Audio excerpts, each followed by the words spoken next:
5 विधानसभा क्षेत्रों बछरावा, हरचंदपुर, रायबरेली, सरेनी और ऊंचाहार, इन निर्वाचन क्षेत्रों की वजह से उत्तर प्रदेश में रायबरेली लोकसभा सीट खास चर्चा में रहती है और यह राज्य में अहम लोकसभा निर्वाचन क्षेत्र में से एक है, जिसके नतीजे पर मतदाता से लेकर सियासी पंडितों तक की नजर रहती है।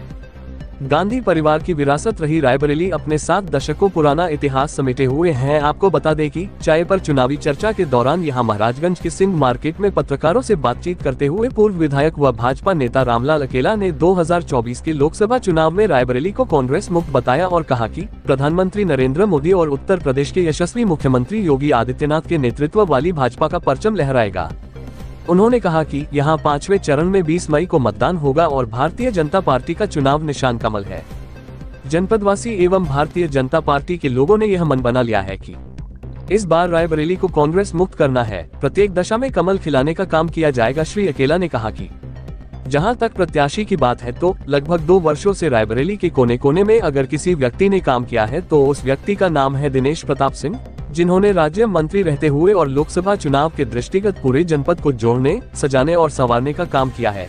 इसलिए रायबरेली की जनता से उम्मीद है कि भारतीय जनता पार्टी से अगर मंत्री दिनेश प्रताप सिंह चुनाव मैदान में आते हैं तो निश्चित रूप से भारी मतों से जिताकर रायबरेली की जनता उन्हें लोकसभा पहुंचाने का काम करेगी। उन्होंने 2024 के लोकसभा चुनाव में भारतीय जनता पार्टी के चुनाव लड़ने की रणनीति को मीडिया के माध्यम से सार्वजनिक करने से इनकार किया है। विधायक जी, यहाँ पर 5वें चरण में चुनाव है, अभी तक कोई प्रत्याशी किसी भी पार्टी का घोषित नहीं हुआ है, क्या कहेंगे आप? देखिए, यहाँ चुनाव 5वें चरण में है और भारतीय जनता पार्टी का प्रत्याशी है कमल। और इस बार हमारे सारे जनपद के लोगों ने और भारतीय जनता पार्टी के साथियों ने तय कर लिया है कि रायबरेली को कांग्रेस मुक्त करना है और इस बार लोकसभा के चुनाव में प्रत्येक दशा में यहाँ कमल खिलाने का काम किया जाएगा। जहाँ तक प्रत्याशी का सवाल है तो लगभग 2 वर्षों से रायबरेली के कोने कोने में अगर किसी व्यक्ति ने काम किया है तो उस व्यक्ति का नाम है दिनेश प्रताप सिंह।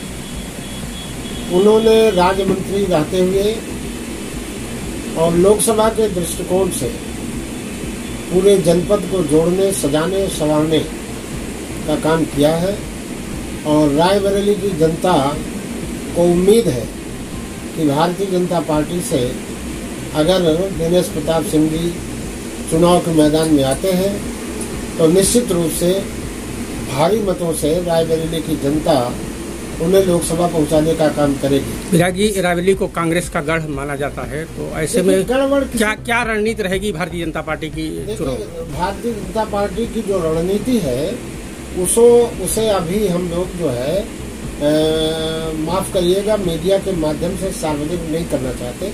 लेकिन भारतीय जनता पार्टी जो चुनाव है वह सदैव चुनाव के मूड में रहती है और गांव पन्ना प्रमुख तक हमारे संगठन में का स्तर जो है पूरी तरीके से हम बूथ पे तैयार हैं चुनाव में। और जिस समय प्रत्याशी का ऐलान होगा, हमारा चुनाव रायबरेली में निश्चित रूप से नंबर 1 का चुनाव होगा।